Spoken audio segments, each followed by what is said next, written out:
The Red Sox officially crossed a major piece of their offseason to-do list off Monday with the announcement of Alex Cora as their manager. Starting Tuesday, they start digging into how the actual on-field product can be fixed. And while it's very, very early in the hot stove cycle, with the general managers' meeting slated to kick off next Monday in Orlando, Dave Dombrowski did offer some hints as to how he plans to approach the latest round of team building. Money isn't going to be as much of an issue this time around. The answer to the question was swift and decisive. Will you be worried about staying under the CBT, competitive balance tax, like last year? No, I do not. So, there you have it. The Red Sox don't figure to be spending wildly, still having to come to terms on 13 arbitration cases while trying to find a big bat to play either first base or designated hitter. But Dombrowski won't be forced to count his pennies like a year ago. The Red Sox aren't going to let qualifying offers stand in their way. The system has changed a bit when it comes to penalties for signing players who'd have been offered qualifying offers. To understand all the ins and outs, click here.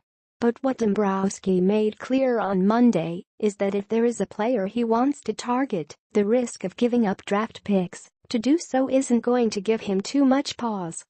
There were 9 total players who were offered the $17.4 million qualifying offer, meaning if they declined the one-year deal and another team signed them, their new club would be forced to sacrifice draft picks. What that means for the Red Sox is that, if they go after first baseman Eric Hosmer or Carlos Santana, it will cost them a little more.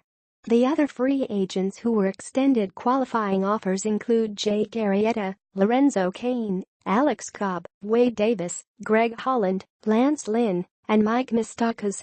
2 players who might be of interest to the Red Sox who weren't tagged with qualifying offers were shortstop Zach Ozert, if the Sox decide to deal Xander Bogaerts in a Giancarlo Stanton deal, and power-hitting first baseman Logan Morrison. I don't think a qualifying offer for someone we really thought was the guy would make a difference, Dombrowski said.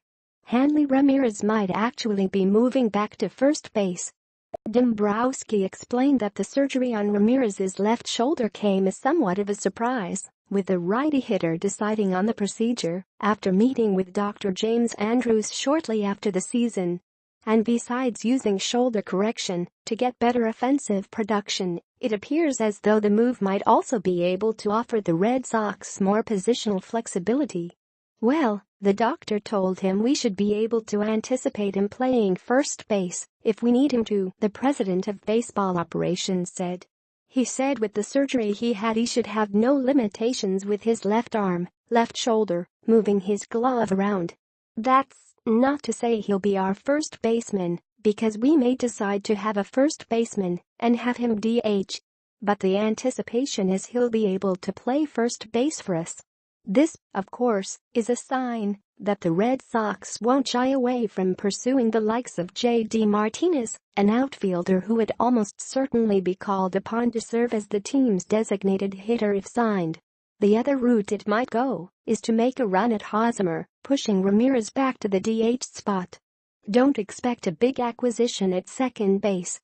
Dombrowski didn't rule out the idea that the Red Sox might bring in somebody to help fill the gap while Dustin Pedroia recovers from his knee surgery, Eduardo Nunez. But he certainly didn't make it seem like it was a priority. I think we have enough internally, but I'm not going to preclude what we're going to do because I don't know that, he said. It depends what other options we might have. We think Petey is going to be back in May at some point right now, if you listen to what the doctor has to say. But we had Brock Holt who at the end of the year felt good. We really like Marco Hernandez a lot. He's healthy, he'll be ready to go. He's a real possibility. And then we have Tzu-Wei Lin, who's a utility guy. Devin Marrero can play over there. So do I think we can fill internally? Yes. Will we? I'm not sure. We'll wait and see what happens. Rob Bradford is joined by pitcher Nick Fryer, former boyfriend of Miss Massachusetts, to discuss which free agents the Red Sox should be prioritizing in the coming weeks. The duo also argues nicknames, wedding proposals and Howie Kendrick.